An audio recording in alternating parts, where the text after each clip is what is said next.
As construction projects become more intricate and expansive, the window for disputes has widened. Rushing projects into construction phases has led to contract document errors and omissions, emerging as the key source of legal conflicts within the last year. I'm Leanne Lee, and you're listening to Baker Hosts. On today's episode, we will dive deeper into the world of construction lawsuits and the factors that are contributing to the increase in those lawsuits. From the COVID-19 pandemic causing labor shortages, supply shortage, and elevated material costs, to avoiding pitfalls in force majeure claims and industry adaptations.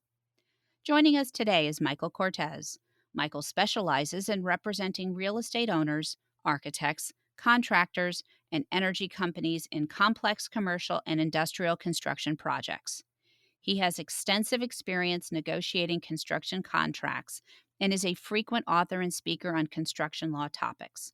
Michael, welcome to the show. Thank you. I'm glad to be here.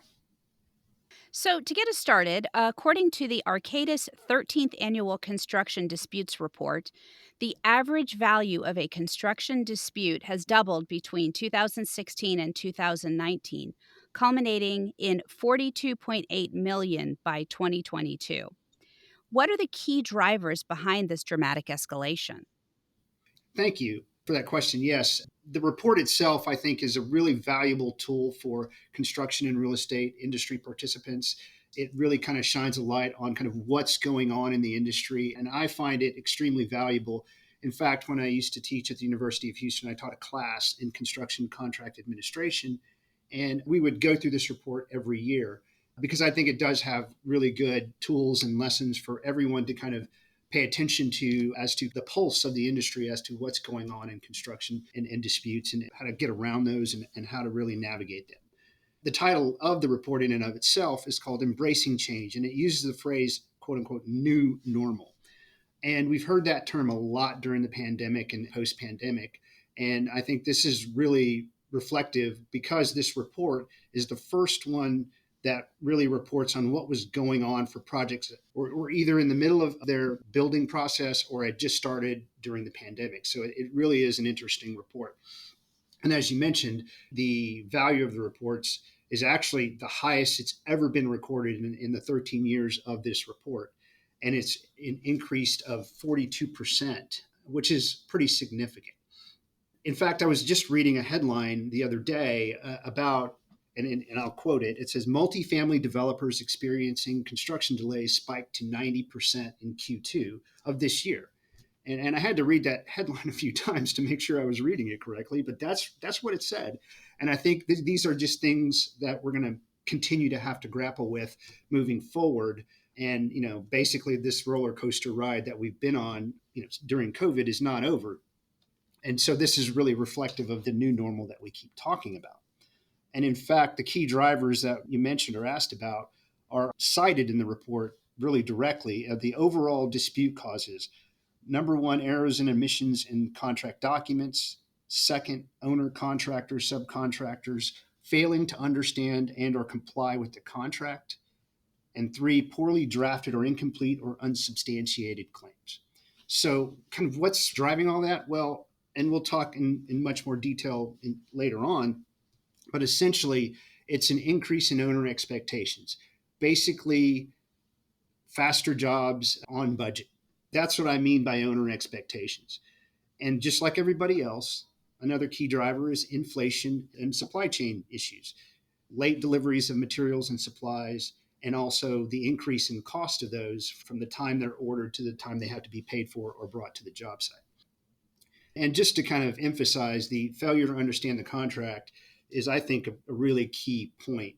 It's a frequent factor in every survey that I've read that's come out every year, is the failure to understand and comply the contract, which as a construction contract or transactional lawyer, this is close to my heart and it's extremely important. So understanding your contract is also, a very important issue to make sure that we understand those requirements in the contract.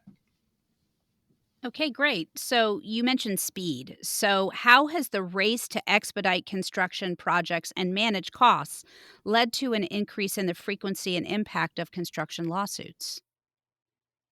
Yeah, it's really kind of pretty basic. As I mentioned, this is a problem as old as time in the construction world. Getting something built on time and under budget, whether you're building a pool in your backyard or a $500 million commercial office building or apartment building or whatever it is, that's really, and I tell everybody, clients and students I was teaching was, these are really the two most important things on a construction job, other than safety. Obviously, safety is number one, but everybody's key concerns is getting it built on time and under budget. And so you have these sort of competing issues that are kind of happening right now in the industry, which are these runaway costs and pressures to build faster. And those have led to spikes in disputes. For example, I saw a recent report about hotel construction timelines shortening from 10 to 12 months to between 8 and 10 months. And while that doesn't sound like a lot, it's a lot when you're trying to compress or shave 2 to 3 months off of a construction project of that complexity and that size. And because ultimately for owners, faster to market means faster revenue stream to get your money back for the cost to build a project. And also for contractors, they're trying to get things done faster as well to reduce the inflationary and supply chain delay pressures.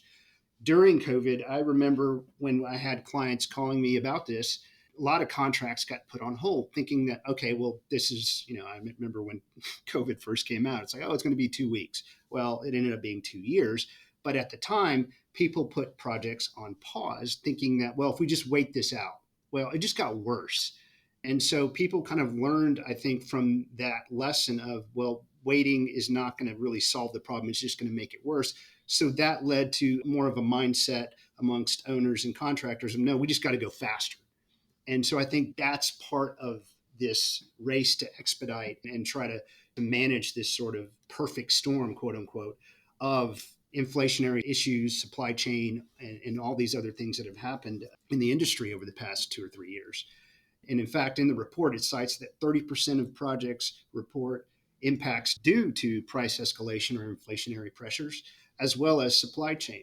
And this is still lurking. This was probably the first thing that I saw in COVID was the supply chain issues and getting elevators, switch gears, generators, transformers, what we call long lead items, things that take a while to get to the job site to be either they have to be fabricated or manufactured off-site and then brought to the site. Well, that's a time-consuming process.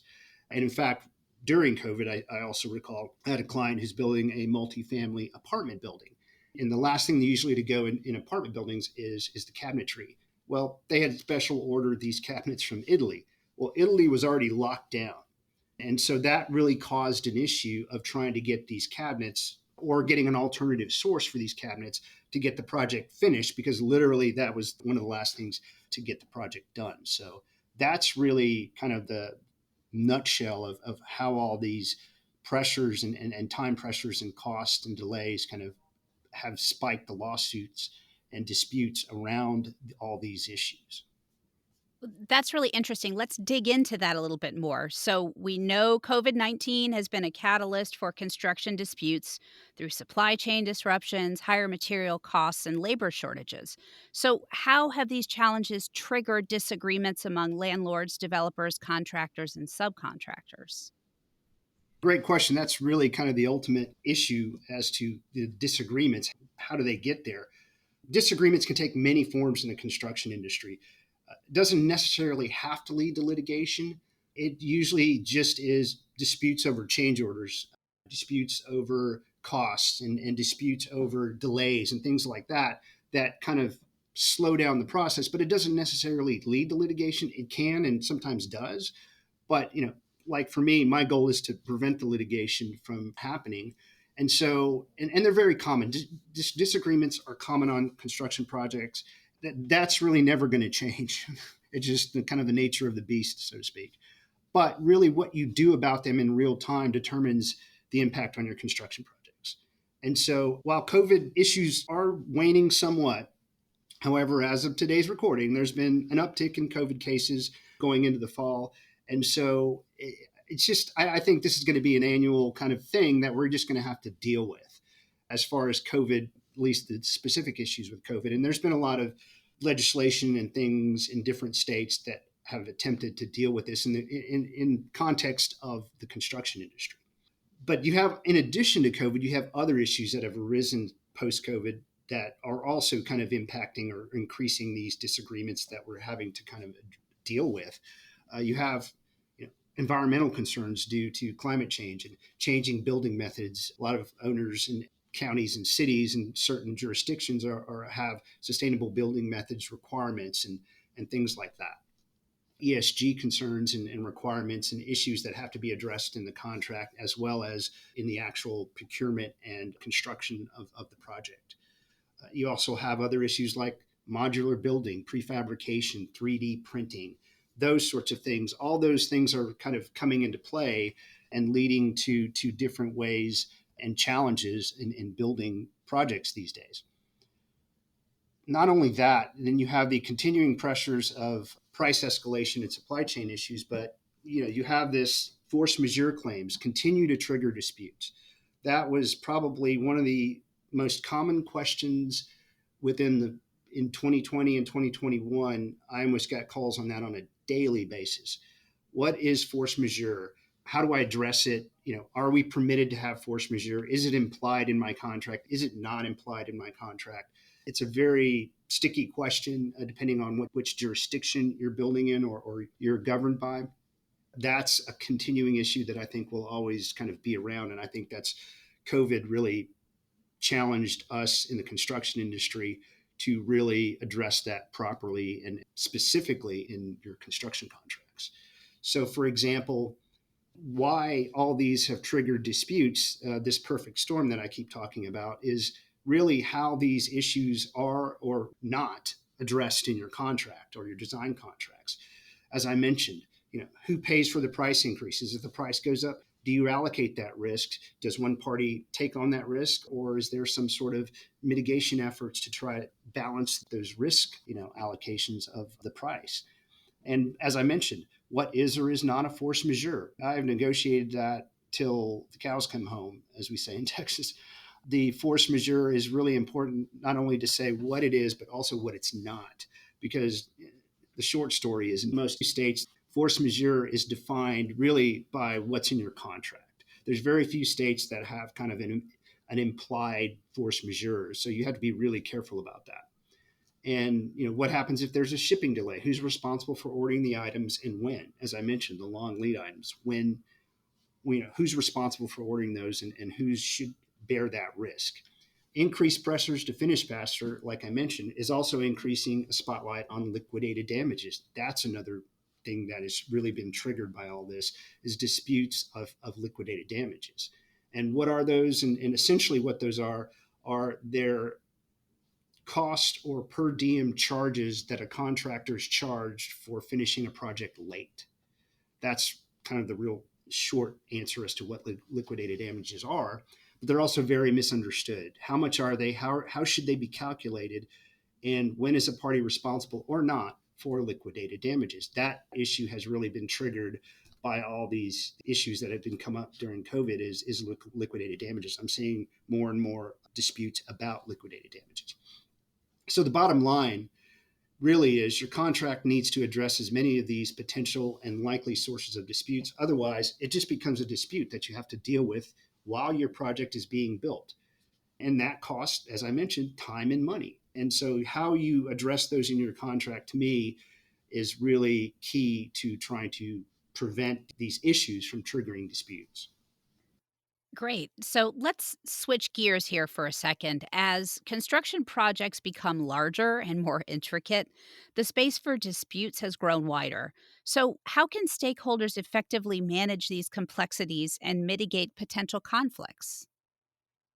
Yes, I mean, as I mentioned, construction disputes are common in the construction industry, and they're just like any other industry. Really, is when there are good times, there's a lot of projects going on. Everybody has a good backlog of contracts and projects to go work on. The disputes go down, but when there's a slowdown in the construction activity, like there is now due to increasing interest rates and things like that, I'm hearing a lot of projects are on pause. That slowdown, well, disputes go up because every project starts to count more, every dollar counts, that sort of thing. So in my opinion, the best way to really mitigate this, and the report reflects this, is a thought out process to resolve disputes. How are we going to do this? And how you do that is through risk management plans, getting ahead of long lead items, as I mentioned, the elevators, the switch gears, who's responsible for ordering those and when, and discussing with all the parties all the alternative building methods, such as I mentioned, sustainability, modular building, prefabrication, all, getting Italian cabinets from San Francisco rather than Italy to try to reduce the shipping delays, things like that. In a clear dispute clause in your contract, how do you handle those when they come up? What do we do? Do we set up a meeting? Who's responsible to be at the meeting? Who sends the notice? Those sorts of things. So negotiate and discuss key contract terms around these issues. That's really the key. And as I tell clients on these sorts of things, communication, communication, communication, early and often. If there's an issue, someone needs to raise their hand sooner rather than later, because just like anything else, project disputes or problems don't get better through time. They 99.99% of the time get worse. So the earlier you raise the red flag with all the participants and try to come up with some sort of collective solution, that really kind of is key. And I have one last question for you. We've talked a lot about timing, and rushing projects into the construction phase has proven to be a source of legal conflicts, primarily due to errors and omissions in contract documents. So, could you elaborate on the impact of these document discrepancies on the industry and some potential solutions to curb this trend? Sure. Yes. This is another timely topic for me because I've been getting a lot of calls from clients on these issues about errors and omissions and design requests and things like that. And how do you deal with those? Errors and omissions has been a top three cause of construction disputes in this report for the past 7 of 9 years. So it's not going away, and it's a common issue. And it's definitely a strong trend in that it's really not going to change anytime soon. And this increase in owner expectations, along with these faster timelines with larger, more complex projects, are really the key drivers of this trend of these errors, what leads to errors and omissions. So, rushing through these plans to try to get things to start building quicker and finished faster leads to a little bit of a rush to get these drawings and plans done, which, as you can imagine, leads to potential errors or at least discrepancies when the drawings or the plans are done. And that leads to confusion and increase in the what we call the RFI process, or the request for information, that a contractor has to raise their hand and say, hey, there's a problem. I think there's a problem here. You need to ask the architect or the engineer what they meant by this or meant by that. And that just slows down the process of the actual construction. And so, really, who's responsible for those delays? When a contractor has to stop and ask for clarification on errors and omissions, is it the architect? Is it the owner? Is it the contractor? Should the contractor have seen these errors sooner and let the owner or the architect know, so we're not stopping in the middle of the job? So that sort of process and the lack of coordination between the parties is really kind of the key issue that comes out of these errors and omissions. And for example, an electrical engineer I know, which happens to be my father-in-law, was telling me about a job that he was working on. And he was building this project and he was looking at the plans, and they were at the job site. I still remember him telling me this. And he's looking at the plans and there's no plugs. No one drew the plugs for this building or this floor. And they had to go back and redraw them and put them back in there, because that leads to this cascade of issues of, okay, well, there's no plugs. Okay, well, there's no lines to put the plugs in the wall. And so it just sort of leads to all these different issues and claims. So what can we do about it? As I mentioned, early communication, it starts with all the parties.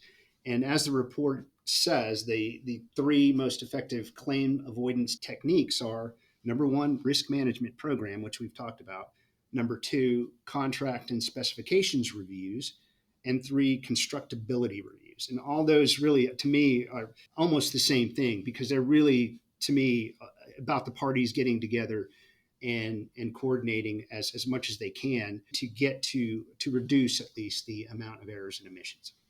Another way that they've tried to do this is also using different alternative delivery methods like design build, or what we call CMAR, construction manager at risk, which the design build is where the contractor is also responsible for the design. So it's been known to lead to faster, more and more coordination between the architect and the builder because they're the same entity or under the same contract with the owner.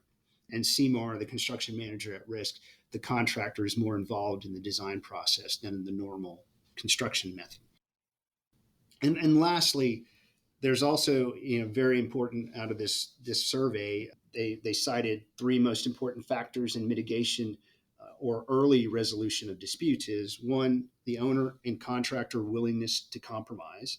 Number two, accurate and timely schedules and reviews by project staff or third parties. And number three, contractor transparency of cost data in support of claimed damages. So, and owner willingness to compromise, that's important because I saw a lot of that during COVID.